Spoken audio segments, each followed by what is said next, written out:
Oi, Vitória, tudo bem?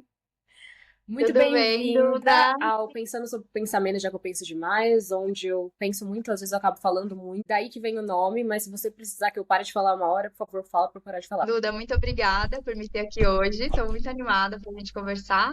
E eu também penso demais, e às vezes eu falo demais, e quando eu vejo eu comecei num assunto e fui parar em outro. Então, se eu for muito longe, você me avisa e a gente volta para a terra aqui juntas. Eu acho que uma das coisas mais legais a gente. É claro que eu. Só pra explicar um pouco, dar um pouco de contexto, eu sempre coloco um Uhum. roteiro aqui escrito para as pessoas que estão ouvindo, porém, a ideia não é a gente seguir de começo ao fim tudo que está escrito, não. É o que for acontecendo, o que a gente for conversando, o tópico que estiver aparecendo e que estiver legal, que você achar interessante, a gente vai, se joga e conversa.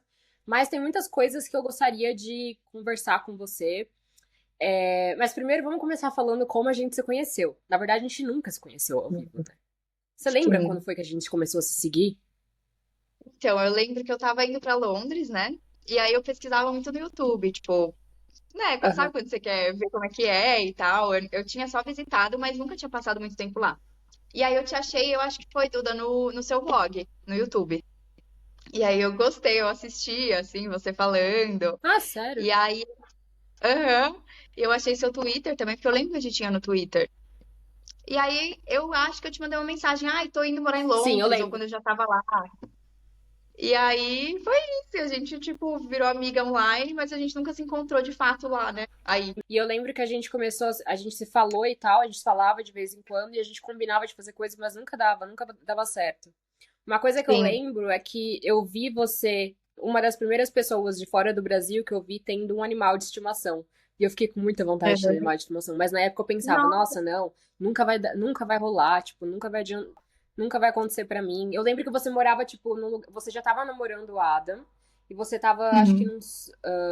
no roof dessa casa. Você morava, tipo, num lugar bem Uhum. espaçoso, assim. Eu acho que a sua colchão tava no chão. Não lembro direito. Mas eu pensei, como é que uma pessoa consegue ter mais de um gato ainda? Eu falei assim, nossa, hoje eu aqui tenho cinco, mas beleza. Mas então, como que você Sim. começou a pensar em vir pra Londres? Duda, é uma história muito louca e assim, eu acho que toda a vida de todo mundo é muito louca, né? Mas quando a gente vê a nossa, a gente sempre fala, ai, minha vida é muito maluca e não sei o quê. Desde pequena, tipo, eu assistia muito Peter Pan, tá? Eu amava, nossa, ficava assim, desde criancinha. E Aham. aí tem uma frase do Peter Pan que fala assim, tudo isso já aconteceu e vai acontecer, mas dessa vez aconteceu em Londres. E é a frase de que meio que abre assim o desenho. E eu ficava, é Londres, o lugar que eu vou morar Sim. quando eu crescer é Londres, entendeu? Eu nem sabia que era Londres, era uma criança. E aí fui crescendo, óbvio que teve o McFly, né? Não tem como. E aí quando eu conheci o McFly e vi que eles eram de Londres, fiquei mais ainda. Ali eu já tinha uns 12 anos. E eu ficava, não, Aham. tipo assim, quando eu crescer eu Aham. vou morar em Londres, é um fato. E aí até que chegou um momento que eu estava mais velha, eu estava até fazendo design em São Paulo, na SPM. E eu fiz 2 anos e meio. Aí eu falei, não tô mais sentindo, sabe? Eu acho que chegou realmente a hora de eu ir pra fora. E eu tinha pensado em ir pra Holanda naquela época, até tava vendo com um amigo meu, o Pedro. E só que a gente meio que viu pra aplicar pra faculdade na Holanda e tal. Aí quando chegou meio na hora, eu falei, não, calma, não, é Londres. Não é a Holanda que eu vou agora, é Londres. Me veio um insight muito forte. E aí eu falei, Pedro, é Londres. Ele falou, vamos. Aí a gente se aplicou para UAL, né? Entramos e fomos. Sério? Você fez faculdade? Eu não sabia que você tinha feito faculdade aqui. Fiz um ano. Que tipo de design? Design gráfico? Na UAL eu fui pro Foundation, que é tipo, abrange tudo. Tinha fotografia, design, Ah, pintura, tá. era um curso base, assim, né? Pra meio que ver, porque eu também, Duda, eu vou te falar, eu nunca tive Sei. certeza do que eu quero fazer da minha vida, sabe? Então eu sabia que eu pintava, eu gostava de fazer design e tal. Eu falei, ah, vou fazer artes, mas sempre foi muito, sei lá, nunca tive aquela coisa, é isso e pronto, sabe? De profissão. E aí eu fiz esse foundation pra sentir o que que eu queria ali, né? Eu sei exatamente porque eu fiz o foundation também, mas eu fiz voltado pra moda. Mas é uma coisa assim muito absurda, o choque de realidade que você toma quando você estuda alguma coisa relacionada a artes em outro país e principalmente, bom, eu tô falando por Londres, né? Porque foi onde eu estudei, mas comparado, por exemplo, até a escola particular no Brasil, a base artística não não chega aos pés de Londres, não Não chega chega. aos pés. Eu acho que eu realmente, se eu não tivesse feito Foundation Year, porque graças a Deus, assim, você precisa, né, na maioria dos casos, porque a gente tem um ano a menos do high school no Brasil do que a gente tem aqui na Inglaterra, um ano a mais. Então, para nivelar, a gente faz esse ano. Se eu não tivesse feito Foundation Year, eu não teria me encontrado. Foi um ano, assim, Uhum. realmente muito decisivo, assim, pra mim, sabe? Tanto que, assim, eu tinha 18 anos, eu tava descobrindo muitas coisas, era a primeira vez que eu tava num outro país sozinha, eu tava em Londres sozinha, a primeira vez que eu fui pra Londres, tipo, tudo pela primeira vez. Então, assim, como que foi pra você esse ano no EL? Você tinha pensado em fazer faculdade aqui, tipo, por completo ou Tinha, não? tinha. Foi assim, eu fiz o Foundation e é exatamente o que você falou. Tipo, você chega lá, tem gente do mundo inteiro, né?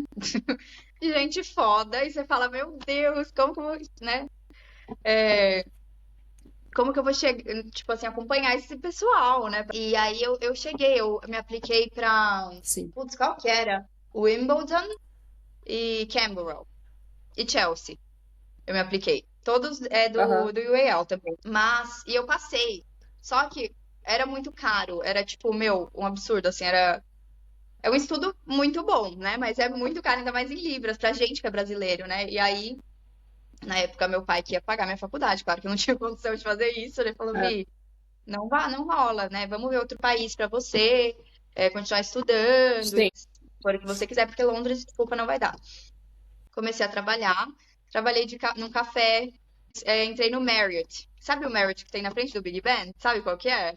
Sim. Eu trabalhava Sim. lá, eu entrava, Sim. cara, eu acordava 3h30 da manhã e abria o clube às 5. Eu trabalhava no clube deles, que tinha sauna, academia. Acordava 3h30, abria o clube às 5 e ficava até umas 3 da tarde lá. E fui indo nesse ritmo, fui trabalhando, fui meio que Nossa. ganhando meu dinheiro ali, mas com ajuda também, porque a gente sabe que o custo de vida aí né? Não é tão simples assim. E até que Sim. chegou um momento que eu falei, eu acho que eu quero tentar continuar a faculdade de artes. Mas eu sei que Londres, pra mim, foi um marco, uma virada de chave absurda. Tipo, o lugar que eu mais me deparei com as minhas sombras na minha cara, assim.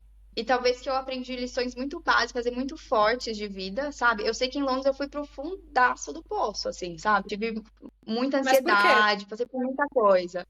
Duda, não sei. Eu acho que é de ficar, se ver sozinha. Eu tinha 21 anos, né? Se ver sozinha pela primeira Sim. vez. E, e sei lá, e tudo muito diferente. Mas era muito maluco, porque eu amava, eu não queria sair de lá de jeito nenhum.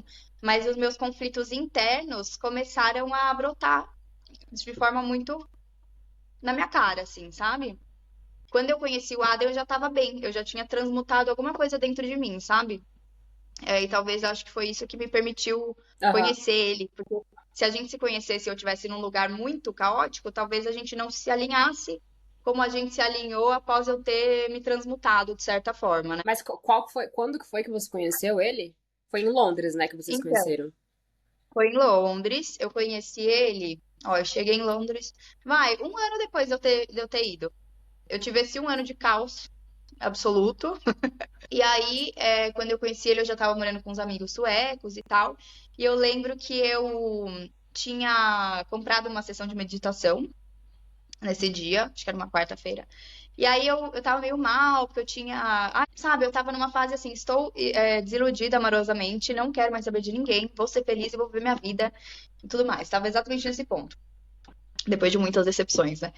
E e eu ia nessa sessão de meditação, aí eu cheguei lá e a mulher falou assim: Não, foi ontem, você perdeu a sessão. Falei: Tá bom. Fui pra casa, meus amigos se arrumando pra sair. Gente, onde vocês vão que eu vou? Quero nem saber, estou indo junto, cansei de sofrer, entendeu? E aí eu me arrumei rapidinho, saí com eles. A gente foi no Soho, no Ronnie Scott's. E eu cheguei lá e eu já vi o Adam Você na viu ele rua. no bar? No... Eu vi ele na rua já. Aí eu falei, meu Deus. E assim, Duda, eu sempre tive uma sensação de que eu ia conhecer uma pessoa. Eu sempre fui muito intuitiva, muito sensível, sabe? Então eu sabia que eu ia conhecer uma pessoa, eu sabia mais ou menos como eles Aham. pareciam, e eu sabia que tinha isso, que eu ia encontrar uma pessoa. E aí eu vi ele na rua e eu tinha acabado de falar. Eu não quero agora focar em relacionamento. já passei por muita coisa, agora estou me priorizando, já tinha transmutado altas dores ali, né? Estava num lugar melhor. E aí eu vi ele, eu falei, caramba, eu acho que é ele a pessoa.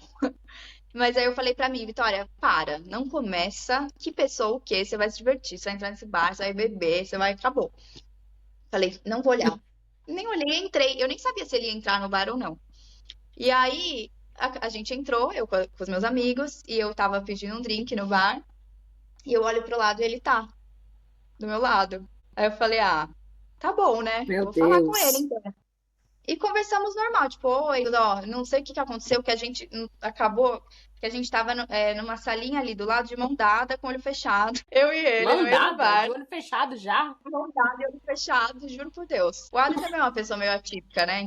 E eu lembro que quando eu dei a mão pra ele, me veio a imagem como se um quebra-cabeça, um pedaço de um quebra-cabeça tivesse sido recolocado ali dentro de mim, sabe? Como se tivesse tipo um buraquinho assim, e aquela peça entrou. Como se tudo Eu tinha estivesse se acabado de alinhando. perceber. Sim, chegou o Sim, que faltava. chegou o que faltava. E aí ele me contou depois que ele sentiu, putz, vou casar com essa pessoa. E aí, Meu bom, e aí eu Deus. sei que. Mas a gente nem ficou, nem se beijou, nada. E aí, bom, aí meus amigos chamaram ele para um after lá em casa. E eu lembro até que quando a gente tava indo pra casa, ele tava indo Ah, junto, eu falei, mas quem chamou ele pra ir, né? Aí meus amigos, a gente vai fazer um after, não sei o quê. Chegamos lá, foi todo mundo dormir, não teve after nenhum. Ficou eu e o Adam conversando até, sei lá, 5 da manhã. A gente não ficou nada. E ele não tinha onde dormir. Eu lembro que eu pus ele a quilômetros de mim na minha ah. cama. Falei, tipo assim, fica aí. Porque ele não tinha nem sofá em casa, né? Fique E longe. aí, e no dia seguinte eu falei, você dormiu bem? Ele falou, já tive melhores. Tipo, porque ele dormiu assim, ó, no cantinho, assim. Mas nisso a gente virou muito amigo. E a partir Respeitoso. depois sim, total. E aí, depois de 3 vezes que a gente saiu, a gente acabou se beijando. Você acha que isso é coisa de europeu, de, tipo, ou de europeu ou de britânico, de beijar mais tarde, tipo, não beijar no primeiro encontro? Porque das vezes que eu beijei nos primeiros, na maioria dos meus primeiros encontros, segundos encontros, quando eu beijei a pessoa, eu dava iniciativa ao invés da pessoa dar iniciativa, entendeu? Eu não sei Total. como foi pra você. Sim. Exatamente. Com todos os meus. Não tive muitos, né, dates aí, mas eu que tinha iniciativa. E eles eram mais devagares. E com o Adam, eu acho que eu também tive a iniciativa, inclusive. É outro ritmo do que o dos brasileiros, né? E eu acho que até acaba sendo interessante, porque você consegue conhecer mais a pessoa. E quando você se beija, parece que faz mais sentido, sabe? Porque vocês, sei lá, parece que constrói uma coisinha ali, entendeu? Antes Sim, de. sim, exatamente, eu sei o que você quer dizer. Eu também acho isso. Aí Uhum. você, às vezes, tipo, pensa, o beijo nem rolou, mas às vezes você nem conhecia a pessoa, tipo, pra dar um clique pra você saber se o beijo ia rolar ou não. Às vezes, se você tivesse conversado antes, melhor, ficar um tempo mais conhecendo, depois beijado, tipo, talvez você perceberia o beijo de uma forma diferente. Não sei, são coisas pra se Eu pensar. sinto isso. Fica uma coisa mais especial, talvez, sabe? E nesse dia que a gente se beijou, eu lembro que eu tinha um gato, né? O Orfeu, que eu ainda tenho, tá aqui comigo no Brasil. E eu tinha uma flatmate que era meio assim, não gostava de gato e tudo mais. E aí uma noite eu falei, cara, estou muito cansada dessa menina, eu quero dormir fora, eu e o meu gato. Onde que eu posso me refugiar? Putz, o Adam. A gente tinha se visto 2 vezes. Falei, não, o Adam, acho que eu vou me sentir em casa com ele. À noite, liguei, Adam, posso ir aí? Não sei o quê. Vem. Aí que foi o dia que eu fui na casa dele e acabou acontecendo isso. E agora estamos aqui com uma filha, 2 gatos, 2 Nossa. cachorros. Sim. Gente, como que as coisas acontecem, né? Como que o mundo acontece? Por que que você decidiu, por que que você decidiu se mudar para o Brasil? Como que você acabou no Brasil, na real? Você sempre quis Então, voltar? Você não, tipo, você sempre falou de não. ir para Londres. Na sua infância você pensava muito em ir para Londres, mas você pensava em voltar Uhum. para o Brasil? Não. Depois que eu conheci o Adam, a gente ainda ficou mais 3, 4 anos na Europa. Então, depois de Londres, a gente foi passar um tempo na Eslováquia, ele é da Eslováquia. E a gente morou numa cabana lá, que do Aham. vô dele, então, uns meses. Depois a gente passou um tempo em Praga, que era do lado ali. E depois eu falei, não, eu quero tentar de novo essa questão da faculdade, eu vou aplicar para a Holanda. Que lá é muito de boa o valor anual, né?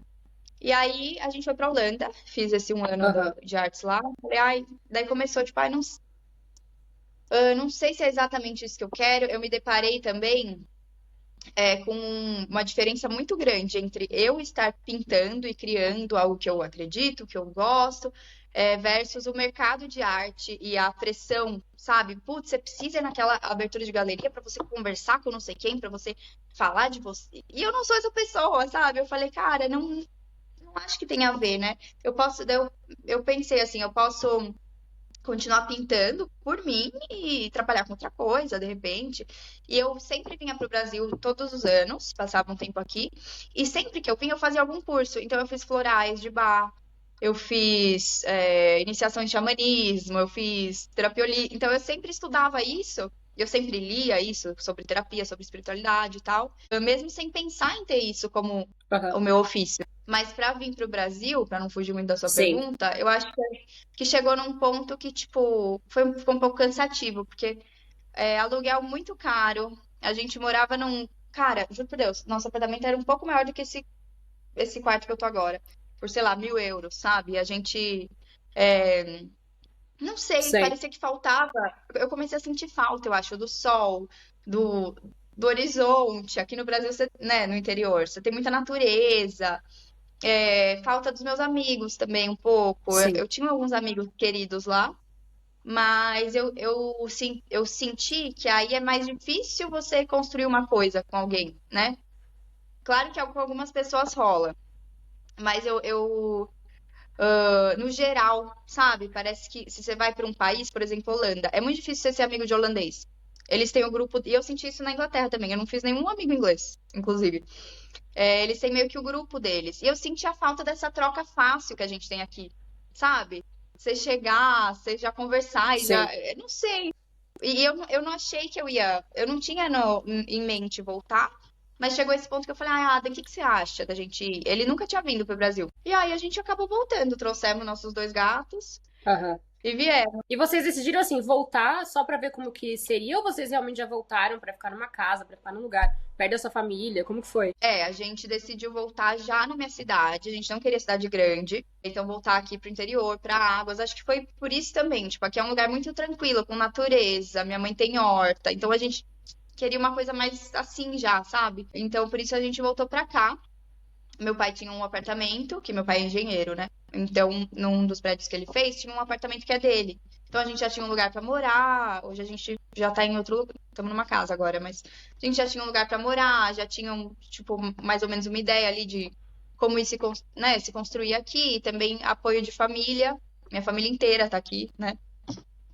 E aí a gente veio. Não, fora que assim, esse negócio da estrutura é muito difícil. Você começa a pensar como e quando que eu vou conseguir juntar dinheiro para comprar uma casa? Como que eu vou, quando que eu vou ter meu próprio imóvel? E não assim, apenas por ter o próprio imóvel, mas assim, de você ficar pensando, olha o quanto que eu tô gastando de aluguel para ficar no lugar minúsculo. Você começa a realmente ter essas Sim. questões na cabeça que você precisa dar um jeito de resolver, ou você precisa chegar num conforme na sua cabeça que, olha, isso não vai rolar agora pra mim, nem nos próximos 10 anos, mas se eu quiser nos próximos 10 anos, preciso fazer X ou Y, mas às vezes começa a ficar muito complicado. E se você não tiver Uhum. estabilizado, não tiver, sei lá, tipo, uma meta de carreira, ou você, por exemplo, você não quis continuar a faculdade porque você não achava que aquilo era pra você. Eu, por exemplo, eu sei exatamente o que você passou, não por eu não achar que a minha faculdade era pra mim, porque eu amei minha faculdade, mas quando você começa a ter que.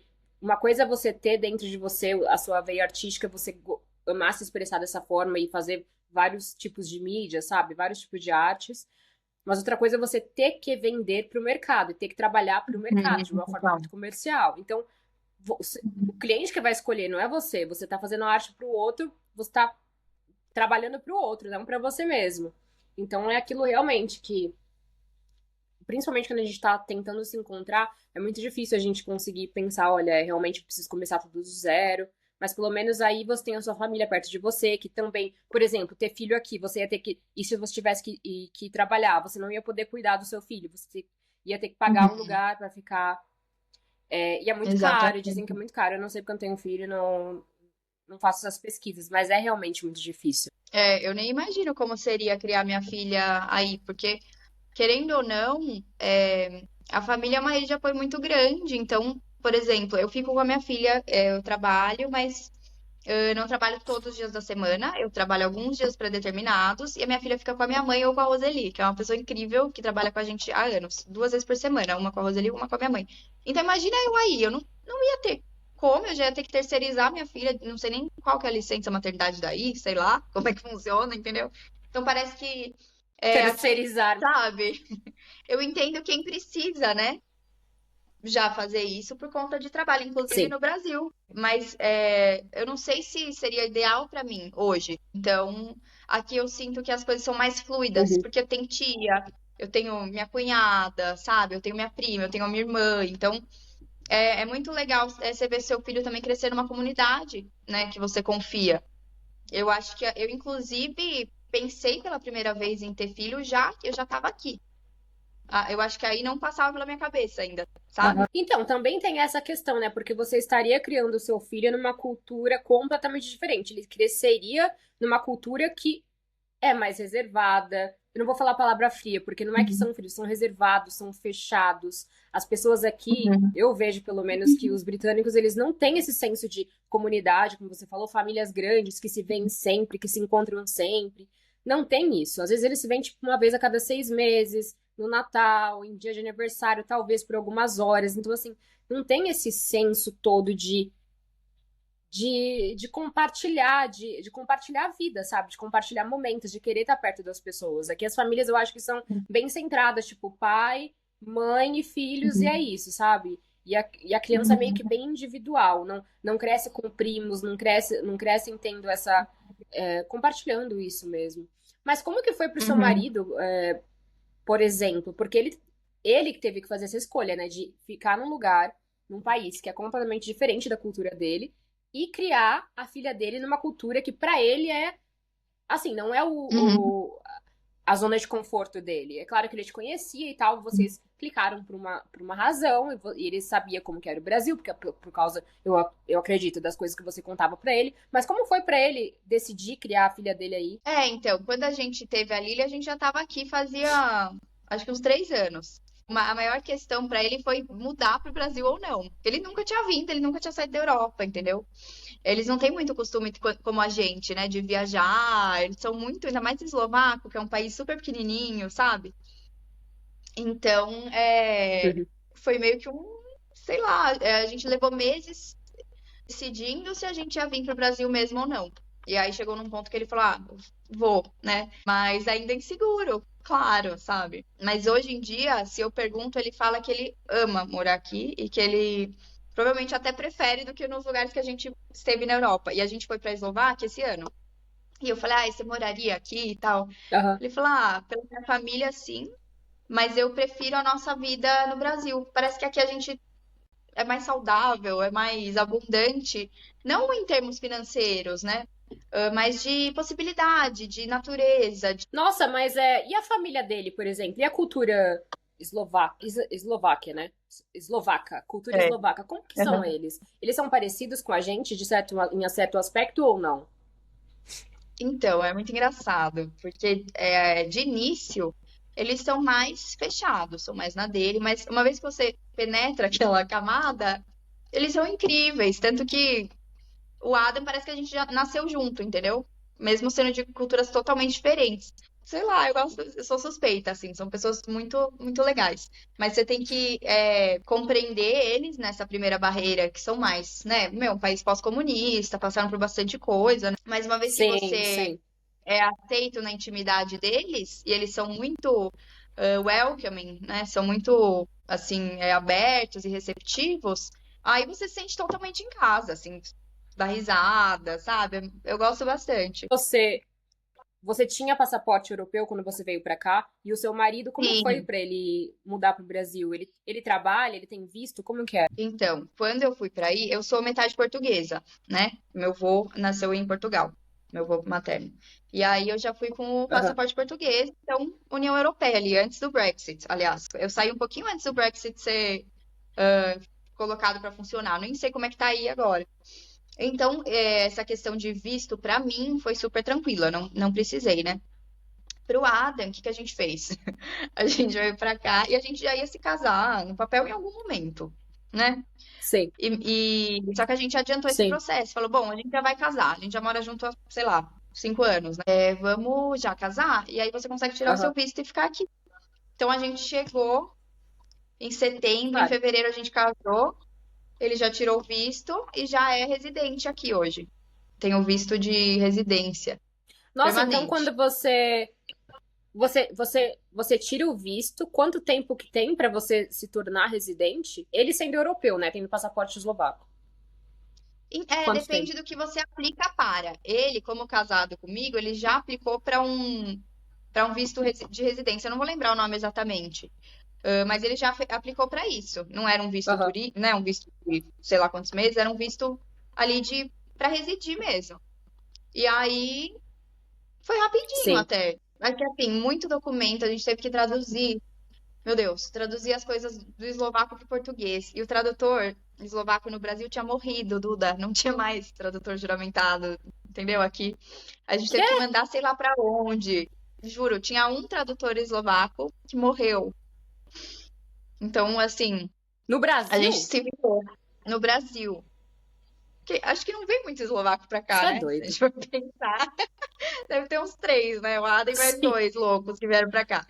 E nenhum deles é tradutor juramentado, nenhum deles. Juramentado. É uma ótima carreira, inclusive. Quem for eslovaco e quiser vir pra cá, virar tradutor, tá em falta. Nossa, esse negócio de. É porque nos 4 anos, primeiros 4 anos que eu morei aqui, eu também precisei de visto. Uhum. É muito caro você tirar um visto. Eu vou avisar já. De estudante, é muito caro você tirar um visto. E apenas a partir do visto de estudante que você consegue trabalhar aqui em algumas horas, porque a maior parte das horas você precisa estar estudando e não trabalhando. Então você é apenas permitido algumas horas. A forma mais fácil de você vir para cá, se você não para estudar, se você não tiver passaporte hoje em dia, é tirando visto, mas é a forma mais direta de você conseguir, né? Vindo estudar. Se você quiser vir para cá, vir estudar.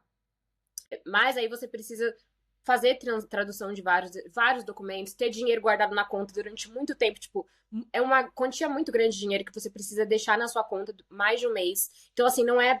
Infelizmente, não é a realidade de todo brasileiro. E hoje em dia, ainda mais com o preço do visto tendo aumentado, com a Libra tendo aumentado, é muito difícil. Só que, assim, uma coisa também que as pessoas que querem vir para cá, por exemplo, que tem já passaporte europeu, querem vir para cá e não entendem é que a partir do Brexit, se você quer começar a morar aqui, você precisa de um visto. Por mais que você tenha passaporte europeu, você não pode morar aqui sem visto, sem que uma empresa te proporcione um visto daqui e te traga para cá. Quais que são as empresas que vão fazer isso? Quase nenhuma, porque eles vão pegar, ao invés de gastar uma puta de uma grana para conseguir trazer uma pessoa de outro país para cá, eles vão pegar uma pessoa que faz a mesma coisa, que estudou a mesma coisa, que trabalha com a mesma coisa, que está aqui. A não ser que você estude uma coisa muito específica que o mercado aqui está precisando, que está em falta. Aí eles vão procurar para fora do país. Tirando isso, então assim, é muito difícil você conseguir vir trabalhar aqui, por mais que você seja europeu. É bom lembrar que a Inglaterra, novamente, não é mais parte da União Europeia e nós temos o Estado tem uma forma diferente de trazer imigrantes para cá. Então é muito mais difícil hoje em dia. Não sei como vai ser no futuro, mas agora é a situação. Mas que bom que tudo isso aconteceu para você antes, né? Uhum. Tudo é muito caro, porque são muitos documentos. E eu sei que depois desses 4 anos eu consegui também meu visto de português, porque a minha família, por parte de pai, também é portuguesa. Ah, você também é? Só que Não eu, sabia. É. sim, só que eu tenho muitos. Eu fiquei muitos anos aqui antes do Brexit. Então, assim, se antes do Brexit eu já fiquei 5 anos, Uhum. eu posso continuar morando aqui, entendeu? Se o Brexit tivesse Ah, tá. acontecido um pouco antes, talvez eu teria que vazar daqui, Uhum. entendeu? Talvez eu teria que Entendi. ter ido embora. Então, você disse que você fez alguns cursos, por exemplo, de florais, de bar. No Sim. Brasil, você fez quando você voltou para o Brasil? Fazia quando eu Quais vinha de cursos mais férias. você faz? Qual tipo de arte assim mais você gosta? Hoje, olha, eu já fotografei, fazia fotografia analógica. Hoje é mais pintura. Eu me encontro mais na pintura mesmo. Aí você no Brasil realmente não continuou na área de artes, né? Eu ainda faço design de vez em quando aparece alguém. Ai, Vi, gostaria que você fizesse o design da minha marca. Quando é alguém específico que me pede, aí eu faço, sabe? Porque eu também gosto, mas não é meu foco Aham. mais. Quando eu tava na Holanda, prestes a voltar pro Brasil, eu comecei a estudar tarô. Porque eu venho de uma linhagem, na verdade, de taróloga. Então, a minha bisavó lia tarô, a minha avó lia tarô, minha mãe lê tarô. E eu comecei também. E o tarô ele é muito simbólico, né? Então, eu sempre acreditei muito nos símbolos se comunicando com a gente, né? Isso é uma coisa muito junguiana, até na época eu nem sabia. Você lê tarô de Rider-Waite ou você lê tarô cigano ou qualquer outro tipo de tarô? O tarô que eu tinha chama tarô nativo americano, mas ele é o tarô clássico, é só outra ilustração. Então é o mesmo do Rider-Waite ou do Marcélia, né? Eu já li tarô cigano também, por curiosidade. E aí eu comecei a ler tarô e Eu não sei se a minha... você lembra. Que eu li pra você. Eu não sei se você leu pra mim, mas tenho certeza que você leu pra minha mãe. Li! Porque eu paguei pra você ler pra Eu minha li mãe. pra verdade, pra sua mãe também. Eu li pra você e pra sua mãe, verdade. E quando eu comecei com o tarô Sim. e tudo mais, e eu falei pra alguém, tô lendo tarô. E aí, de repente, começou a vir muita gente. Muita, muita gente pra eu ler. E a minha leitura sempre era com viés mais terapêutico. Então, mais com uma vontade de ajudar a pessoa a se compreender. Não era tanto um tarô fofoqueiro, Uhum. sabe? Que também é legal, às vezes, quem, sei Sim, lá, sim, sim, né, sim. quiser ir pra essa linha. Mas o meu sempre foi mais terapêutico. E aí, nisso, eu falei, cara, eu gosto de sentir que eu posso contribuir de alguma forma, para a pessoa encaixar alguma coisa dentro de si, né? E aí, beleza. Aí a gente veio pro Brasil Pra ela se e eu comecei encontrar. a fazer. É. Sim. E eu comecei a fazer terapia aqui, psicanálise, com a Bernadette, que é uma mestra, assim, maravilhosa. E nas sessões com ela, ela falou, Vi, eu tô abrindo um curso de psicanálise, né, por um instituto de Campinas e tal. E você ia ser uma ótima psicanalista. Você já pensou nisso? Eu falei, não, mas eu vou tentar. Isso foi em 2019. E aí eu comecei a estudar psicanálise. E aí foi, Duda, foi que foi. Comecei a estudar, comecei a me Mas você fez encontrar faculdade naquilo. ou é um outro tipo de curso? Cara, a psicanálise Você fez não, eu acho que não existe faculdade assim como de psicologia, sabe? Mas eu fiz uma graduação de 2 anos, né? E a psicanálise, inclusive, eu queria trazer Entendi. isso, que até é um problema, porque para ser psicanalista, meu, você pode fazer um curso de um fim de semana e falar que você é psicanalista. Você não precisa de nenhuma. Não é regulamentado. E isso é muito problemático, né? É uma Nossa, questão. nossa, eu não sabia disso. Mas Uhum. você não precisa ter o seu númerozinho? Você não precisa ter o número do Psicanálise CRM ou sei lá não. o quê pra mostrar que você Não, realmente fez o curso? Sério? psicanálise não. Psicólogo, sim. Eles têm o CRP, né?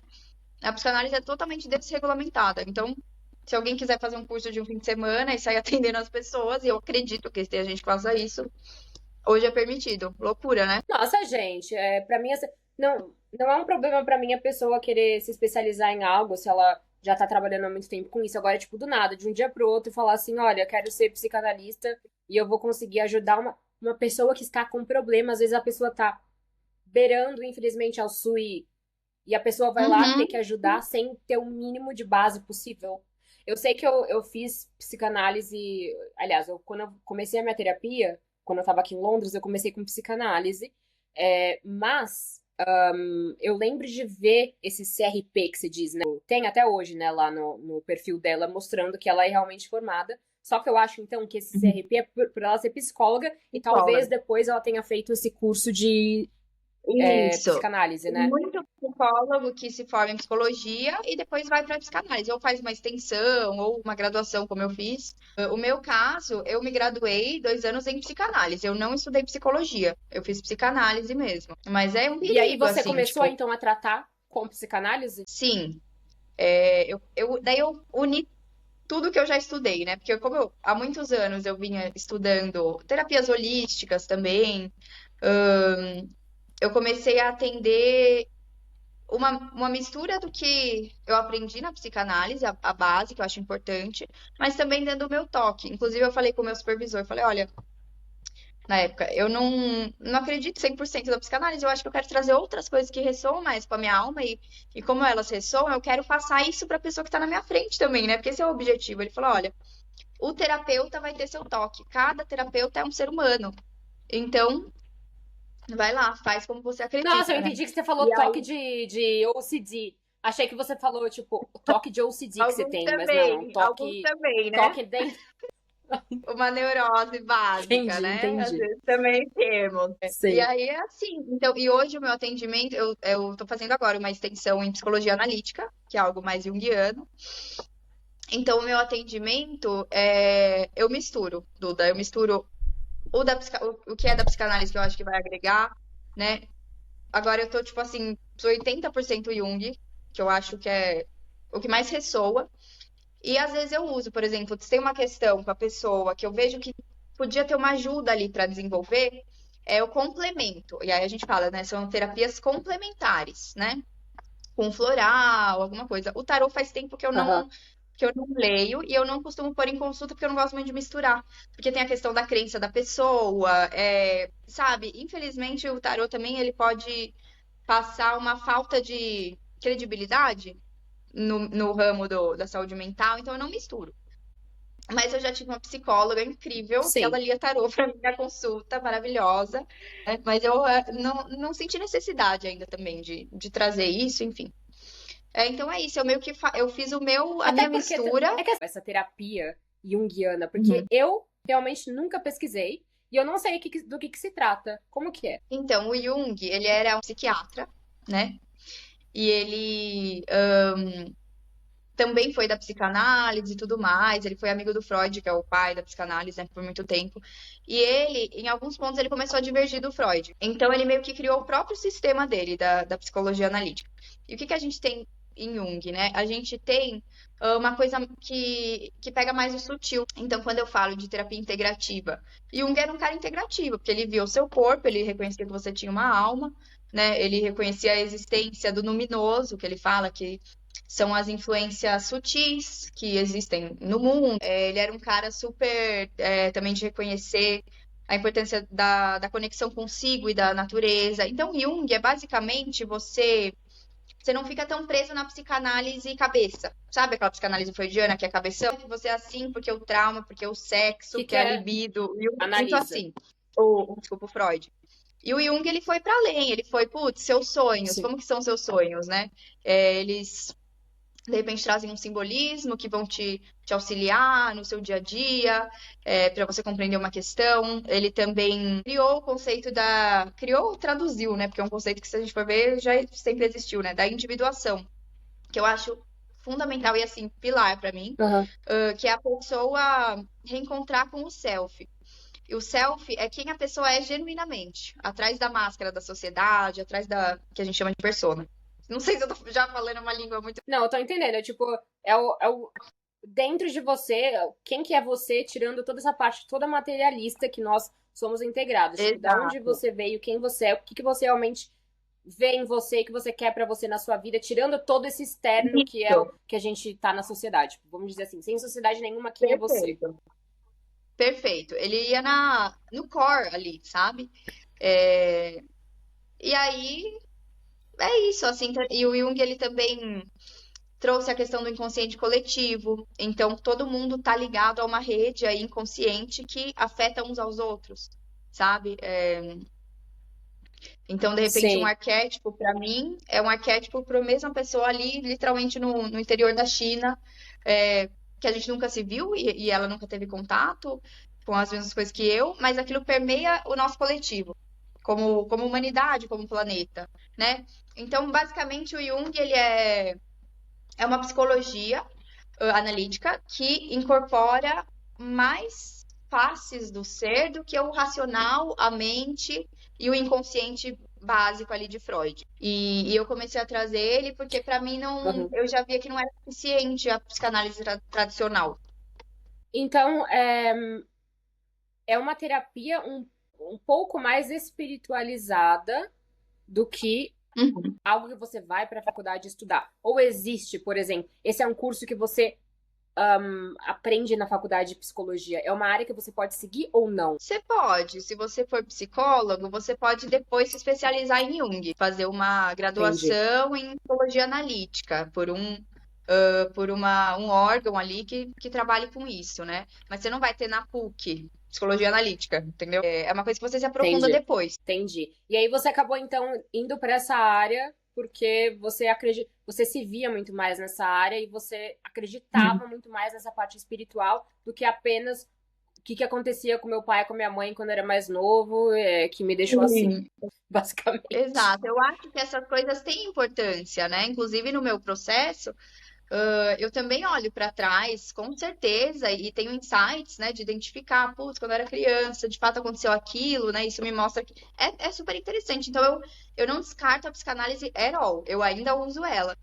Mas eu senti a necessidade de expandir, sabe? Expandir pro Sim. integrativo mesmo. Mas então, hoje em dia, quando você faz as suas consultas, eu quero saber como que você decide com o paciente qual que é a área que ele quer seguir. Se você eu quiser, por exemplo, Tá. hoje começar a fazer terapia com você, você vai implementar os 3 pilares que você usa ou você vai seguir só um ou só 2, dependendo do que o paciente precisa ou necessita na hora? São 3 pilares que eu meio que peguei a bola do que é o meu trabalho e falei, bom, vamos tentar explicar isso para as pessoas. E disso eu cheguei nessas 3 linhas, mas elas são usadas junto. Por quê, Duda? Elas falam muito uma com a outra entre si, sabe? Então, é o integrativo, é o junguiano e é o de reconexão. O de reconexão não é uma coisa que existe. Eu fui lá e falei, tá, meu trabalho fala sobre reconexão, bababá, bora escrever sobre isso, entendeu? Eu mesma coloquei esse nome. Mas eles conversam entre si, né, o tempo todo, não tem separação. Então, na minha consulta, eu vou trazer tudo isso, né? Pode ser que a gente faça um exercício junguiano ali, se for necessário. Pode ser, como eu falei, que eu entre com um floral, que é uma terapia mais integrativa, complementar, né? A reconexão, ela sempre vai permear, porque o meu objetivo é realmente você se reconectar com você mesmo. Então, eles estão juntos, mas eu separei numa tentativa de ficar mais didático para a pessoa que me procure meio que entender o que eu ofereço, sabe? E o floral, ele é parte da terapia junguiana ou não? Ou você Não, trouxe também, você integrou? eu trouxe porque né, eu estudei floral há um tempo, mas eu acredito que eu nem sei se o Jung é uma boa pesquisa para fazer, se ele usava floral, ou sabia sequer da existência, né? Mas eu sei que existem psicoterapeutas junguianos que aplicam sim. Porque, querendo ou não, na nossa abordagem, como a gente é um ser ali, né, com a nossa bagagem, com o que a gente estudou, com o que a gente acredita que vai ser o melhor para o paciente, a gente pode acrescentar certas recomendações terapêuticas, entendeu? E nisso entrou o floral. Mas se você falar, floral é linha junguiana, não. Tem muito junguiano que nem deve, sei lá, saber o que é floral também, sabe? É uma particularidade Mas como minha. que funciona o floral? Se você puder O dar floral, uma breve resumida de como que funciona. então o floral, ele foi inventado pelo Dr. Bach, né, que era um médico, e ele abandonou a academia por também sentir falta, eu acho, das vivências espirituais e do sutil e do algo além. Então ele meio que foi um rebelde ali. Ele era médium. E ele percebeu, e fez muitos estudos e testes, que cada flor que ele encontrava e testava, enfim, correspondia a um desequilíbrio que estava no soma, né, no corpo do ser humano. Então, um exemplo, uma planta que chama Impatiens. É uma planta que se você toca nela, ela explode. É muito interessante, porque ele foi relacionando a biologia da planta a possíveis comportamentos ou dores no ser humano.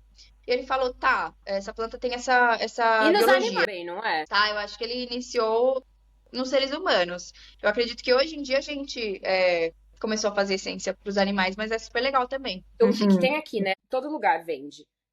Os florais de Bach, aquele amarelinho, e tem a parte, tem uma linha para animais também. Se eu não me engano, eu já vi deles aqui. E funciona, eu inclusive já usei floral para animal, mas o Dr. Bach, eu acho que na época que ele ainda era vivo, ele usava nas pessoas. Depois o pessoal, de repente, adaptou, porque o floral ele precisa de uma concentração de álcool ali para manter a vibração da essência, né, ativa, e com os animais já não dá, então fizeram alguma adaptação ali. Faz tempo que ele morreu?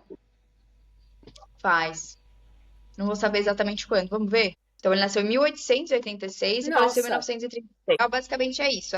A essência ali da flor ressoa com o desequilíbrio seu e ele funciona de modo vibracional, né? Por isso que as pessoas falam, ai, não posso ter overdose de floral. Por isso, tem gente que não acredita, né? Por isso não funciona. Claro, você não... Como que você vai ter uma overdose vibracional? Não sei se é possível, né? E ele funciona de forma sutil, tanto que cada vez que você ingere aquela vibração, vai devagar, ressoando no seu corpo, né? Mas é isso, tem gente que não acredita, eu acredito total, senão, claro que eu não trabalharia com isso, né? mas na mesma sessão, por exemplo, que você vai no mercado comprar ou na farmácia, você acha essas Uhum. pílulazinhas, por exemplo, de camomila, que é pra te acalmar, pra você dormir melhor, essas coisas. Fitoterapia. Então, tem sim, Uhum. faz sentido, né? Que tenha, Sim. que existe uma terapia que você faça com flores e plantas e traga isso pra sua vida, Uhum. porque se aquilo funciona no seu corpo, pra mim, pelo menos da minha visão, aquilo vai funcionar. Eu cresci muito tomando floral, até porque a minha mãe sempre me deu.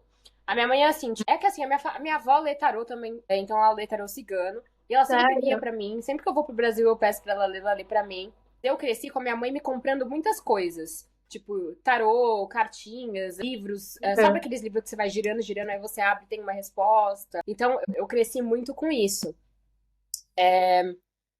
E aí, hoje em dia também eu leio tarô, só que eu tô numa fase de aprendizado, então pra mim eu prefiro, eu gosto de ler pros meus amigos, mas eu gosto de ler com a minha Uhum. calma, entendeu? E pra mim como eu tô aprendendo o tarô de Sim. Marselha, na verdade de Uhum. Rider-Waite, pra mim é muito mais intuitivo olhar pra ilustração do tarô original do Rider-Waite, eu vou conseguir me conectar mais com a carta, até porque você vai aprendendo sobre as cores, sobre cada arquétipo como É funciona. Anyway, simbolismo. você realmente sente então que funciona pra você, por exemplo, com ansiedade? Porque essa é uma questão muito grande pra mim. Eu sei que eu tomava floral quando eu era mais nova, só que aí eu vim pra Londres e eu comecei a tomar remédio. Ir no psiquiatra, tomar remédio pra ansiedade, depressão, eu tenho toque, então pra mim é uma coisa assim muito grande. Antes eu não conseguia dormir, eu tinha muito problema pra dormir. Eu ficava até 10 da manhã virando a minha cabeça na cama porque eu não conseguia parar de pensar. Minha cabeça não para um segundo. Hoje em dia, graças a Deus, eu não tenho mais esse problema pra dormir porque eu tomo remédio pra ansiedade, então me acalma mais. Não é um remédio pra dormir, mas acalma a minha mente e eu consigo dormir. Então, antes eu tomava, por exemplo, remédio pra dormir, se eu tomava 10 da noite, eu acordava no outro dia mais cansada. Só que assim, às vezes eu preferia Uhum. dormir e acordar cansada do que não dormir e não conseguir funcionar o meu cérebro, entendeu? Mas aí, eu falei tudo isso pra você porque eu comecei a pensar assim, se o remédio é uma coisa tão forte que tá me ajudando, eu não acho que o floral vai me ajudar mais. O que você Uhum. acha? Qual que você acha que é a grande diferença entre floral e medicamento que é receitado Uhum. pelo seu psiquiatra? E você acha que ah, apenas o floral funciona sozinho? Ou você também receita que as pessoas passem com o psiquiatra para integrar Tá. todos? Muito boa a sua pergunta. Duda, eu acho que uma coisa não exclui a outra, entendeu? O floral, ele é uma terapia complementar.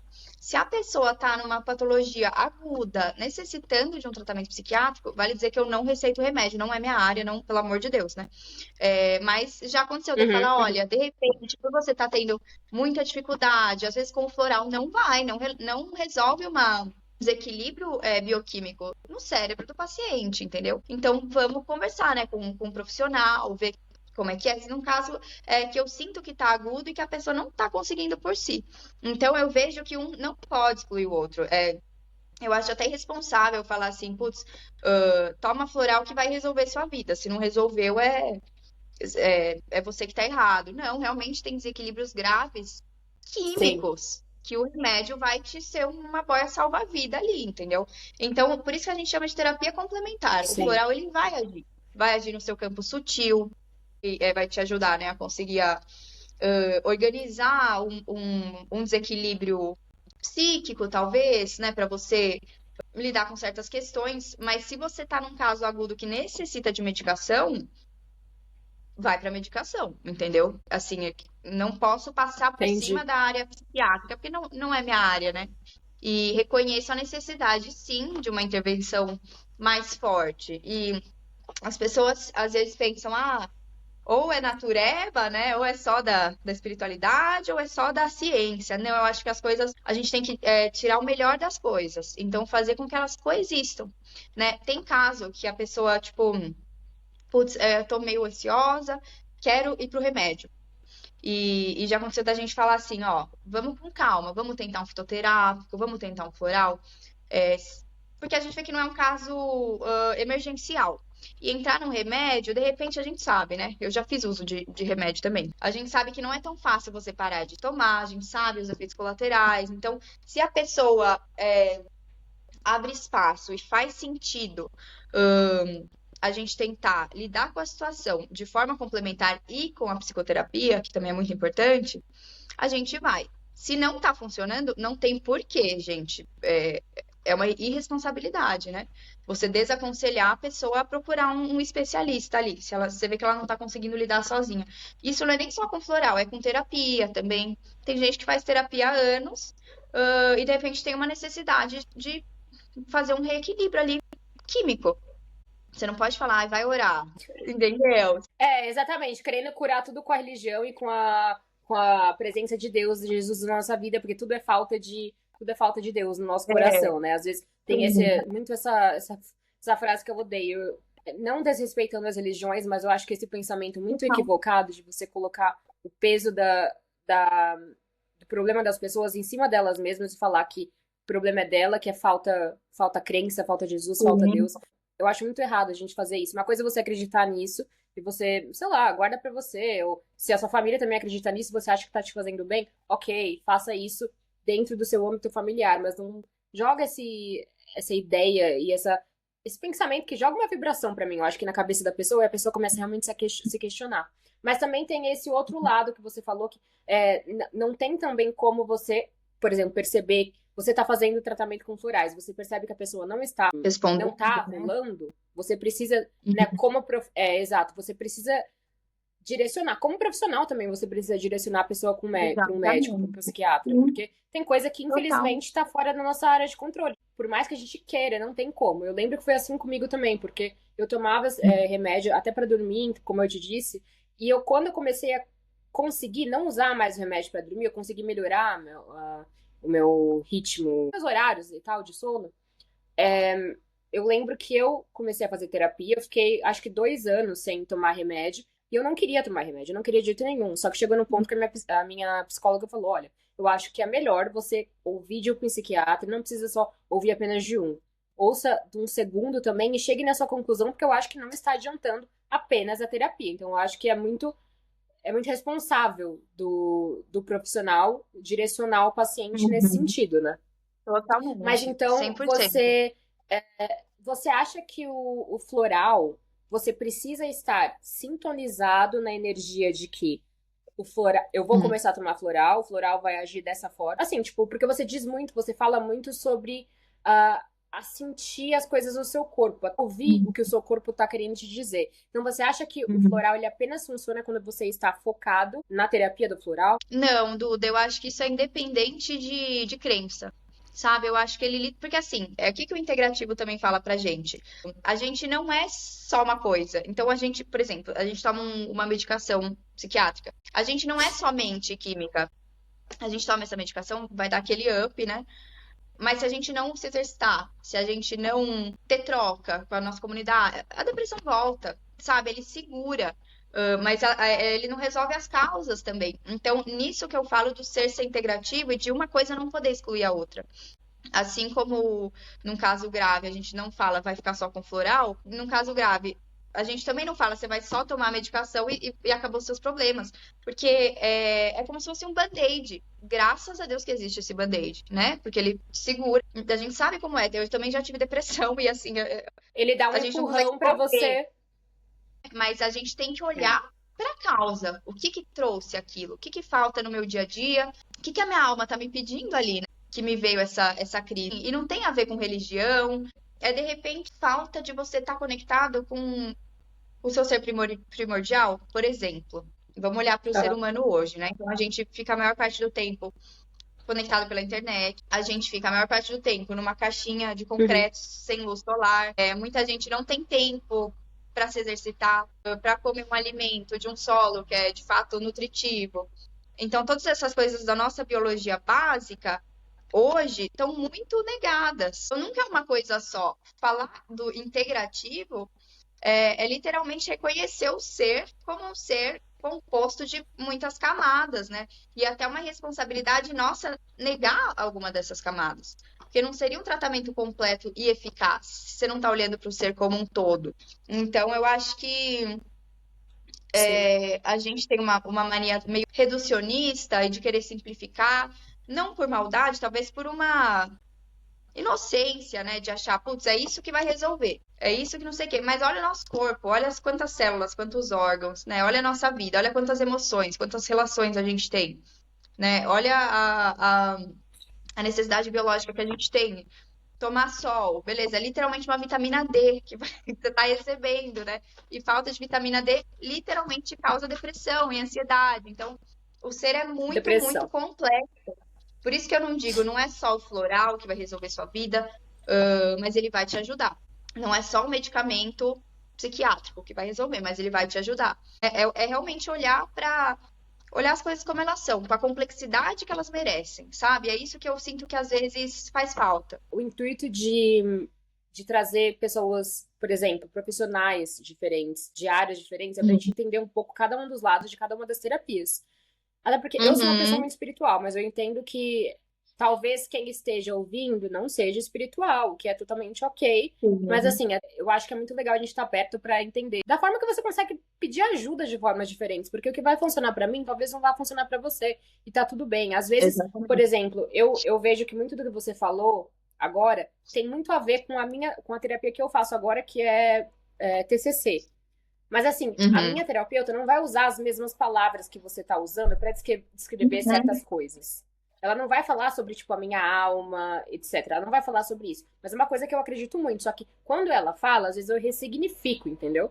Porque é uma Sei. crença minha. Então, assim, às vezes, para uma pessoa que tá precisando de ajuda e ela quer procurar ajuda profissional, às vezes vai fazer mais sentido eu escutar de uma pessoa que está na mesma linha de raciocínio que eu, Uhum. acredita na espiritualidade tanto quanto eu. Não para falar que, por exemplo, a minha psicóloga não é espiritual, não. Só que ela Uhum. não integra isso na nossa consulta. Só que quando a gente olha Uhum. pro lado em que você trabalha, pro nicho em que você trabalha, é completamente você tentando realmente descobrir quem é o seu eu interior, como você disse, que é o self e tal, olhando para trás, quem é Uhum. você sem Sim. toda essa parede e tudo isso que a sociedade faz a gente passar. Mas como que você diz que a gente tem que ouvir muito o nosso corpo? Como que você explicaria isso pra gente, vamos dizer assim? Então, eu acho que é de uma questão tanto sutil quanto biológica, quanto inerente à palavra, sei lá, intrínseca, vai, ao ser humano, porque eu acredito que, na verdade, a gente desaprendeu ao escutar. A gente se distanciou tanto do bicho, né? Porque a gente fala de alma, fala de espírito, mas a gente também é bicho, a gente é um animal aqui. Que a gente, de Sim, repente, fica muito no racional, muito no cabeção. Também por isso o tanto de ansiedade que a gente vê hoje. Então, sentir o corpo é literalmente você passar a prestar atenção no seu ser para além dos seus pensamentos, de repente, sabe? Então, tipo assim, para tomar uma decisão, vai, eu já fiz muito isso. Putz, quando eu penso em tomar, vamos supor, caminho A e B, né? Caminho A, como eu sinto? Eu sinto que contrai? Como que eu sinto no meu estômago? Porque o corpo é uma bússola, né? Como que isso o que que meu corpo fala sobre isso, né? Então, contração, de repente, não é tão interessante para mim, porque meu corpo tá me dizendo que eu não tô tão confortável ali. E o caminho B, eu me sinto expandida, eu sinto que algo clicou aqui dentro. E não é mistério e magia e nada. Realmente é porque as nossas sensações, elas não são só mentais, elas são biológicas também, né? Então é literalmente você voltar a olhar para além da cabeça, de repente, sabe? E eu acho que a gente tem muito essa necessidade hoje, entendi. justamente por ter perdido isso. Ouso dizer que é a primeira vez na história da humanidade que a gente se distanciou tanto do bicho, né? Do, do biológico. E você falou da questão da espiritualidade e de eu ter falado alma, né? E de repente pessoas falam a mesma coisa de maneiras diferentes. Na minha consulta, eu meio que respondo ao sistema de crença do paciente.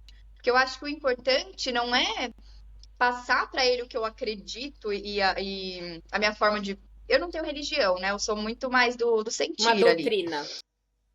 É, eu não acho que Uhum. é sobre isso. Eu acho que é justamente eu e ele juntos acharmos o que já existe nele, que é qual caminho faz mais sentido para o ser dele. Então, é muito sobre essa individualidade. Então, tem paciente que se encontra no cristianismo, sabe? E é sobre Sim. isso. Para ele clicou, outro, sei lá, vai ser budista. Para ele clicou, outro não vai ser nada. Para ele clicou. Então, é um movimento muito mais de você encontrar a individuação também fala sobre isso, né? Ajudar o outro nesse caminho de encontrar o que ressoa de genuíno nele, entendeu? Do que eu passar o que é genuíno em mim. Então, nesse sentido, a sessão é um terreno muito livre. Pode ser que às vezes eu acabe falando, porque o seu ser mais profundo. Eu respeito muito essa individualidade da pessoa acreditar no que faz sentido para ela, enfim, né? Que a gente está tratando indivíduos mesmo. Isso precisa ser reconhecido, né? Cada indivíduo é literalmente de um jeito que o outro não vai ser. É claro que existem, como a gente está falando aqui, diversos tipos de terapia e o paciente, ele vai também ter que se adequar a várias coisas que ele vai ter que aprender. Até porque a gente está aqui para Uhum, tentar evoluir. A gente não vai conseguir evoluir fazendo as mesmas coisas sempre. Só que eu acho que uhum. também é o papel do terapeuta, pelo menos é a forma como eu vejo isso, tá? Me corrija se eu estiver errado. O terapeuta precisa também se adaptar ao paciente, entender o que que ele precisa naquele momento e qual que é a forma que ele vai Uhum. receber a minha ajuda, né? Tem gente que precisa, sei lá, tem gente que tá em diversos níveis de terapia. Às vezes uma pessoa vai precisar de mais ajuda, daí, sei lá, vai ter que ter uma base muito maior do que se trata a terapia em que você está fazendo, como que você vai ajudar aquela outra pessoa, do que, por exemplo, sei lá, se eu tô fazendo psicanálise há 5 anos, eu vou mudar de psicanalista, pra mim, tipo, o nível que eu preciso de ajuda, o meu nível de entendimento sobre o assunto vai ser diferente também do que uma pessoa que tá começando apenas a fazer terapia, que precisa aprender do zero, né? Como se cuidar. Sim, com certeza. A gente precisa se flexibilizar, eu não sei bem se é essa palavra, entrar em sintonia com a pessoa que tá na sua frente. E o Jung até fala que a alquimia da terapia acontece na junção dos dois. Não é sobre o terapeuta, não é sobre o paciente, é a alquimia que Hum. rola daquele encontro, entendeu? Então, por isso que a gente tem que ir sempre aberto, né? E o Jungiano, o Jung, é um tipo de terapia milenar? Quando que foi que surgiu? Ele Tá bom. viveu na época de Freud, então não é super antiga, Ah, mas ele traz conceitos de civilizações mais antigas. Então ele é um cara que viajou bastante. África, Índia, enfim, né? Ele tinha esse interesse por entender o mito e o símbolo e o oculto em outras partes do mundo. Então, ele então, traz esses elementos. aham. Não, eu tô então entendendo que o Jung ele olha muito mais para o coletivo e da forma como nós nos comportamos como sociedade, mas desde lá nos primórdios, vamos dizer, lá atrás, Tá. enquanto Uhum. enquanto o Freud ele foca muito mais na família e na parte sexual, né? Não sei, é o que eu entendi. Acho que o que eu vou te corrigir nisso é que o Jung ele vê sim o coletivo, mas ele também vê o indivíduo. Ambos têm sua importância, né? Tanto o individual, vamos falar em termos de inconsciente pessoal e inconsciente coletivo.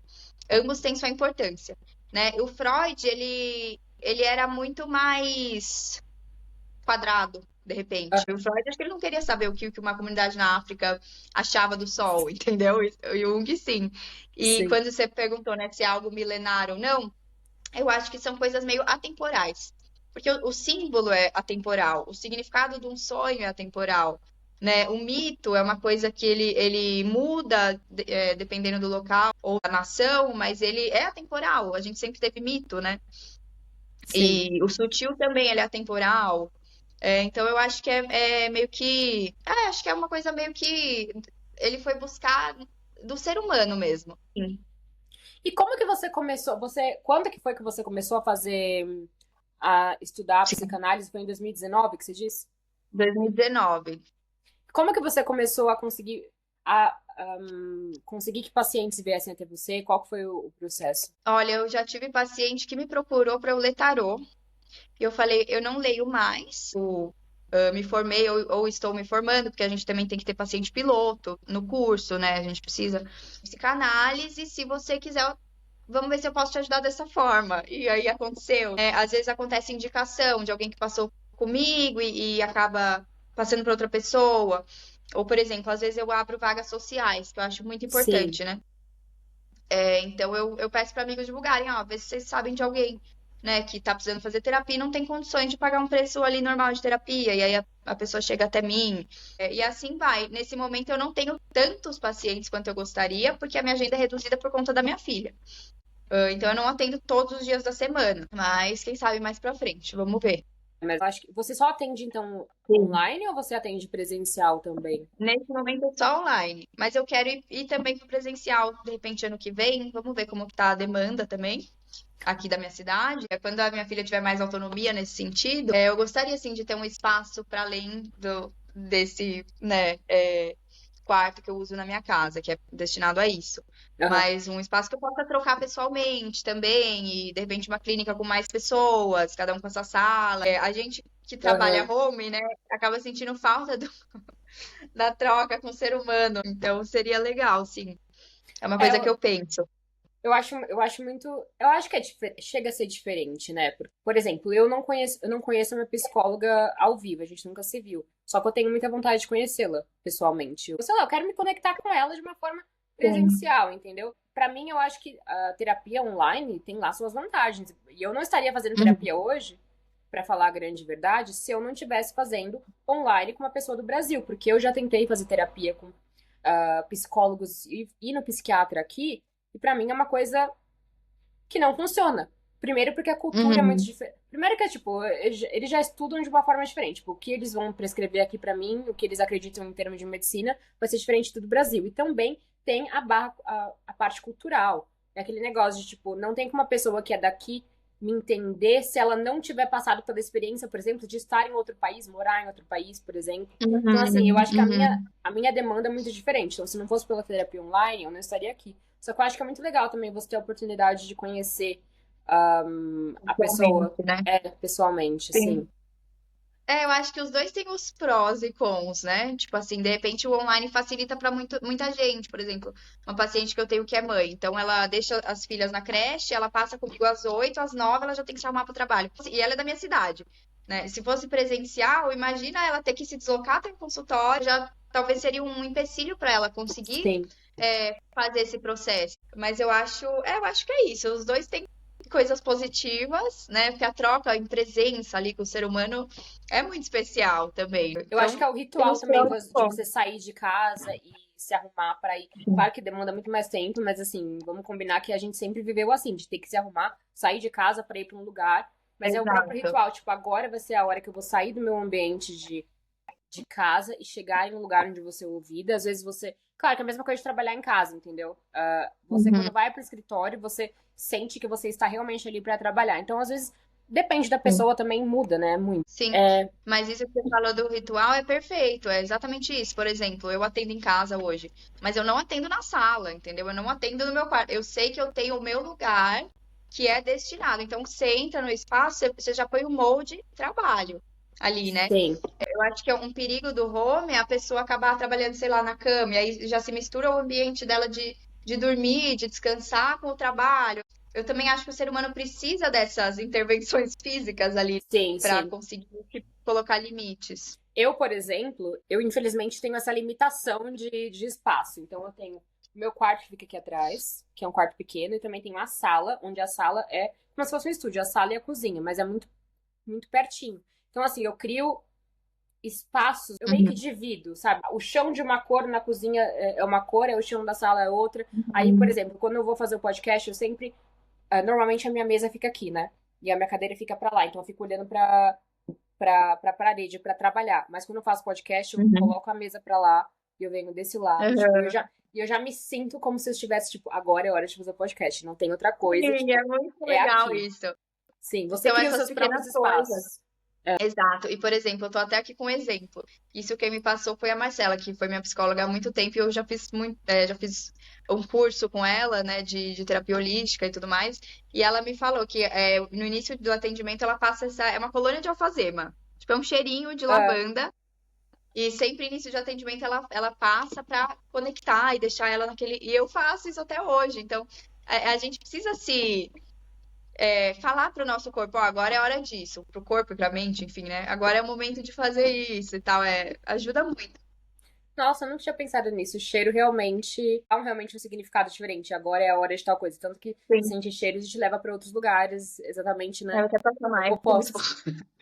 É tipo Sim, eu, quando eu vou total. dormir, eu sou viciada em Vic, né? Aquele Vic inalador de stick, de bastãozinho. Sei. Eu sou viciada desde pequena. Então, assim, chega a ser um toque, porque eu durmo com ele na minha mão. E eu não consigo dormir se eu Caramba. não souber que ele não está ali. Só que eu sei que a partir do momento que eu coloco aquilo no meu nariz e eu sinto o cheiro, eu já me relaxo e Uhum. consigo dormir. É meio que um vício, eu Uhum. acho, né? Porque aquilo tem cânfera, mas não é que eu fico o dia inteiro ali, mas me ajuda. Tipo, lembrar daquele cheiro, Sei. eu sentir aquele cheiro, me ajuda realmente a relaxar e meu cérebro saber agora é hora de relaxar. Sim, faz todo sentido. Associação, né, que a gente faz. E você tem alguma outra dica pra passar pra gente? Algum outro ritual que você faz que te ajuda bastante? Ai, Duda, eu faço questão, assim, a gente tem que falar, né? Eu entendo que pessoas têm possibilidades diferentes, tá? Mas eu acho que de repente todo mundo consegue, pelo menos uma vez na semana, achar um parque, uma grama para pisar. Uma coisa que eu faço muita questão é a conexão com a terra, tanto para mim quanto para minha filha, né? Descalço. Então, descalço, descarregar aquilo, porque a gente volta para o passado mais uma vez. A gente, como espécie, se desenvolveu ali, pé na terra, mão na terra. E isso também é uma coisa que foi se perdendo, sapato de borracha Sim. e querendo ou não, hoje é engraçado até, porque hoje os modernos, né, chamam de Os grounding. modernos. Os modernos chamam de grounding, você pisar na terra. E é uma coisa do Jesus. ser humano, né? Uma das Meu primeiras vô na coisas que você roça faz é, fazia com grounding. seu filho, é colocar ele Então, na roça. E também, talvez na roça. Mas colocar ele na terra e deixar ele comer terra porque faz bem, entendeu? Um negócio assim. sim. Então, eu acho que a dica que eu posso dar, na verdade, é a gente olhar para práticas ancestrais, ignorar o nome gourmetizado, ou se for te ajudar, grounding, né? Você pode, você pode usar isso. Mas simplificar, cara. Olha o que a gente fazia, o que a gente não faz hoje. Tomar sol, cozinhar um alimento, colocar o pé na terra. Cozinhar é uma coisa que às vezes parece ridículo falar, mas tem gente que só come tudo industrializado. Compra pacote pronto, Sim. coloca no freezer. Um monte de conservante, sei lá, tipo, não sabe o gosto da comida. Porque você, às vezes, sei lá, tipo, compra uma lasanha de espinafre. Tem quase o mínimo de espinafre ali. É mais o gosto, nem o gosto de espinafre, que quase não tem. O nutriente saiu, não tem nutriente ali. É tudo literalmente Uhum. industrializado. Só fala que é espinafre pra você comprar e falar que tá sendo saudável, mas se você realmente olha, não Exato. tem como. E isso não tem como falar de saúde mental sem falar dos nossos hábitos diários, né? Isso vai impactar. E eu entendo que é complicado, né, Duda? Porque eu até acho que essas comidas rápidas foram feitas para a pessoa comer rápido e trabalhar mais e produzir mais e gerar mais dinheiro, né? Então é todo um sistema que a gente tem que ir devagarzinho e se questionando, né, e se perguntando e vendo como a gente pode criar um outro sistema para a gente, na medida do possível. E eu não estou falando para todo mundo sair da sua casa e comprar uma fazenda e ter a vida Sim, perfeita. sim, Não é a sim. realidade, né? Mas cria no seu dia. Fura o sistema no seu dia, entendeu? O que que eu posso trazer hoje que é mais ancestral, natural, básico, simples, gratuito, muitas vezes. Que vai ajudar o meu corpo, beneficiar o meu corpo. E também tem esse negócio da cultura capitalista, que a pessoa vai comer e produzir mal. O capitalismo vai fazer você comer e tal e voltar a produzir. Só que também tem o fato de que as comidas que a gente compra prontas, elas têm mais açúcar, mais sódio, etc. E elas não realmente dão o nutriente para o nosso corpo. O que faz a gente querer comer o tempo inteiro. Então agora a gente tá satisfeito. Mas daqui 5 minutos a gente vai comprar mais. Então eles fazem a gente ter mais fome para comprar mais e não parar de consumir. Tipo, quanto mais você consome, mais ainda você Exatamente, quer Duda. consumir. Total, e outra, pode desembocar numa complicação ali física, que vai precisar de um remédio, que você vai já ali, vai virar escravo da indústria farmacêutica, né? Se a gente parar pra pensar, né, eu acho que não precisa nem entrar em conspiração, não é sobre isso. É você simplificar mesmo, ver o que faz sentido a longo prazo, né? O que fez sentido por muito tempo, o que a gente testou de novo e não tá dando resultado legal. E eu acho que a gente vai ter que entrar nesse momento de parar e repensar, enquanto ser humano, desde a Revolução Industrial para cá, né? O que a gente vem fazendo que funciona e que realmente foi erro. Eu acho que a internet vai, de certa forma, ajudar muito a gente. Por mais que tenha todos os seus aspectos completamente negativos, que é aquele negócio de você sair, de não se conectar mais, não se conectar com o seu ser, como a gente fazia antes, e ficar basicamente moldado aqui na tela do celular. Tudo que a gente precisa, a gente pergunta pro Google, pro AI, pro ChatGPT. Tudo tá, a nossa resposta, tipo, não pensa mais, a gente não coloca os nossos neurônios pra pensar. Mas também tem a parte de que Uhum. a gente chega numa informação de uma maneira muito mais rápida, muito mais fácil, a gente estiver aberto pra essa informação. E é a forma como a gente consegue, né, compartilhar e trazer uma comunidade junto, um grupo junto pra conseguir fazer diferente e a gente conseguir se identificar mais. É uma forma muito mais rápida da gente conseguir se identificar com pessoas que talvez a gente não conheceria no nosso dia a dia, por exemplo, né? Total, eu acho que é uma ferramenta, né? E o que a gente tem que cuidar, ficar atento, é pra gente ser o senhor dessa ferramenta e não o escravo dela, né? Mas depende de como a gente usa. A gente vai ser o senhor e até o AI tomar conta da gente tudo. A gente não tomava conta Ai, pelo antes amor de Deus. e eles vão tomar conta da É, gente. não, eu tenho tanto medo, eu vou falar, gente, Eu vou me também. abrir aqui. Eu morro de medo dessa coisa da inteligência artificial, onde que vai parar? Meu Deus do céu. Sabe que eu também tô com medo? Eu tive um treinamento hoje no trabalho e assim, é claro que a gente usa chat GPT, chat GPT pra, sei lá, eu, por exemplo, uso no meu dia a dia pra fazer e-mail, isso, aquilo, porque é muito mais fácil. Mas, mano, assim, o jeito que eles ensinaram, por exemplo, hoje num curso de meia hora, o negócio faz tudo pra você, então não precisa imaginar. E não, eu não tô nem entrando no mérito, tipo, eles vão pegar o nosso trabalho, não é isso. Mas é o fato da gente Uhum. não pensar, a gente não quer Não usar. pensar, a gente não quer analisar as coisas, a gente quer tudo pronto pra gente, a gente não tá usando o nosso cérebro. Não tem como criar Uhum. neurônio na nossa cabeça, as pessoas não querem estudar. Então, tudo assim. Eu tava pensando, nossa, mas se o CEO faz tudo isso já e eles querem ensinar pra gente como fazer, eu posso ser CEO, você tá tudo ali, tipo, eu só escrevo um negocinho e ele faz tudo pra mim, basicamente. Tô falando aqui, tipo, não desmerecendo, falando que qualquer pessoa está sendo CEO, porque Uhum. a tecnologia ajudou. É, mas estou falando que hoje em dia é muito mais fácil a gente chegar, a gente querer que tudo tá pronto e rápido. Tipo, tudo é 30 segundos, 15 segundos. Hoje em dia nem isso. Tipo, você não percebe, eu não sei se você parou pra perceber, mas quanto mais rápido o seu conteúdo, mais você fala rápido, a pessoa gosta mais, né? Principalmente geração Z, porque, tipo, vai Sim. passando rápido. Só que você percebeu que agora tem esse Total. negócio de você edita de uma forma que você fala, sei lá, uma frase, vamos dizer assim, hoje eu sentei aqui na minha cadeira. Aí vamos dizer que a segunda frase é, e eu olhei pro meu computador. Aí eu falo, hoje eu sentei aqui na minha cadeira. Só que ao invés de deixar a palavra inteira cadeira, eu já coloco a palavra estou na metade da palavra cadeira. Ou seja, uma palavra passa por cima da outra, porque a gente não está nem com tempo e nem com a paciência de ouvir o negócio inteiro. Tipo, é tudo atropelado. Senão o Uhum. nosso cérebro não tá mais treinado pra, tipo, pra escutar as coisas realmente como são. Demorou muito pra falar, já não tô Total. interessado. Tchau.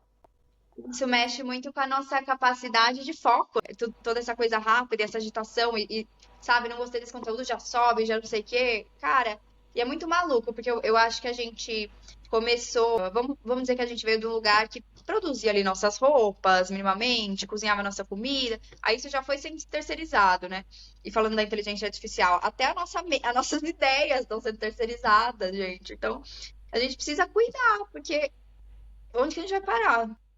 Hoje em dia, sinceramente, Entendeu? eu não sei. Eu não consigo saber da onde que vem uma ideia genuína de uma pessoa, ou se ela, por exemplo, pediu ajuda pro ChatGPT. Eu falo, tipo, eu posso ter a ideia básica, que é, eu quero fazer um vídeo sobre preparar um prato aqui na minha casa. Me dê 5 Uhum. ideias.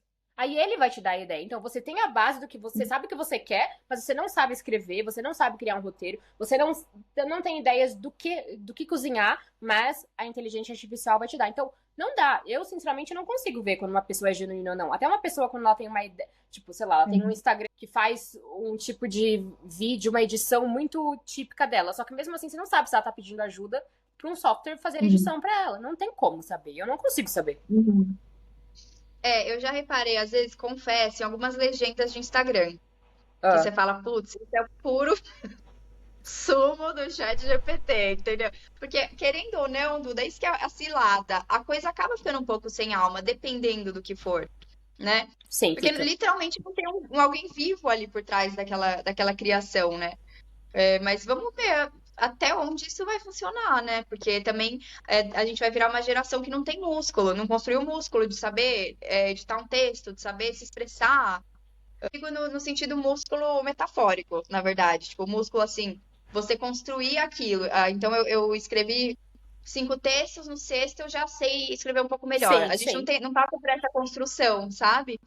Sim, então, aí, tipo, não tem nem pra quem ir pra faculdade mais, por exemplo, porque se você não consegue nem ler um livro, eu não sei, eu tô realmente muito assustada, pra falar uma verdade. É a questão de semana, de uma semana pra cá, tanta coisa mudou, tantas ferramentas novas, a gente é apresentado, vejo muito conteúdo no YouTube, pessoas que fazem conteúdo, né? E eu vejo vídeos sobre Uhum. isso. E aí as propagandas sempre são assim, ah, você já viu tal novo editor que você pode usar e que você está olhando para o horizonte, mas o seu olho fica vidrado na câmera. Tipo, é um AI que faz o seu olho ficar sempre olhando na direção da câmera. Eu, A gente é um ser humano, a gente vai olhar para o lado, a gente vai. Quando eu penso, sim, tipo, às vezes as pessoas falam assim, nossa, por que você tá virando, tipo, olhando para cima? Às vezes não é que eu tô olhando para cima pensando, nossa, que merda. Tipo, quando eu tô pensando pra uma coisa, assim, eu olho muito para cima. Mas é que é a minha forma de conseguir buscar informação, entendeu? A gente não quer mais ver o ser humano, a gente tá querendo ver o robô, então qual que é o sentido de ter uma pessoa falando na minha frente se é tudo feito por inteligência artificial? É muito doido. exatamente. É muito assustador, cara. E isso eu acho que volta até, né, para essa coisa de a gente buscar fazer o nosso próprio sistema ali dentro da nossa casa, da nossa comunidade, né? Viver no que a gente acredita. Ser uma pequena resistência, de repente, essa automatização, né, tão grande de tudo. É verdade, porque a Porque no gente tem fim a a escolha, né? gente tem, ou vai ou não vai, né? É. Exato, A gente tem a escolha de né? ir pro que estão tentando vender pra gente, pagar por esse tipo de editor ou não, porque a gente vai pensar que as pessoas vão achar que a gente tá. Que o nosso conteúdo é melhor, porque o nosso olho está 24 horas olhando pra câmera, o que assim não é humanamente possível, porque eu vou piscar. Ou você pode escolher fazer a coisa do jeito que sempre foi feita. Você pode usar a inteligência artificial de uma forma que vai te ajudar, mas não que vai substituir você como personalidade, né? Como pessoa, como ser humano. É muito doido. Totalmente. E até pra quem assiste, você já viu aquele negócio do Vale da Estranheza, de Uncanny Não. Valley? Algo assim? Não. Que é tipo algo que parece ser humano, mas não é exatamente humano, e aquilo te dá uma repulsa, né? E se a tecnologia, se a inteligência artificial começar a tomar conta dessa forma, a gente vai virar um grande Vale da Estranheza. A gente vai virar um eterno Vale da Estranheza. Tipo, nada é 100% humano, sabe? Será que a gente quer ir por esse caminho, gente? Vocês que estão assistindo, pelo amor de Deus, será que a gente quer ir por esse Eu caminho? acho que eles vão falar que querem sim, porque todo mundo usa Facetune pra ficar mais magro nas fotos, com o rosto inteiro smooth, né? Tipo, todo de boa, sem nenhuma imperfeição. Não, eu tô brincando, eu tô brincando.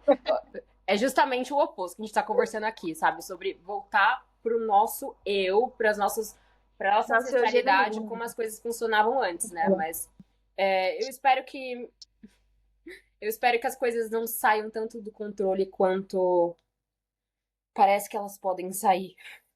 Porque sempre Sim, pode eu sair do também. controle, né?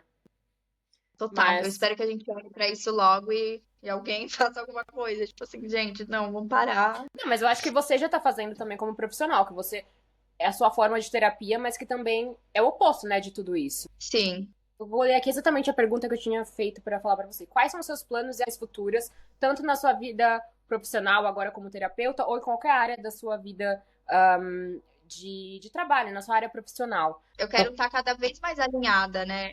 Com a minha autenticidade, seguindo a minha essência e sendo um agente para transformar o mundo nesse sentido que a gente estava conversando, né? De repente, alavancar essa coisa de cada um viver na sua verdade e no que é simples, de certa forma, e partindo mais de si do que de uma expectativa de um mercado, de um sistema, sabe?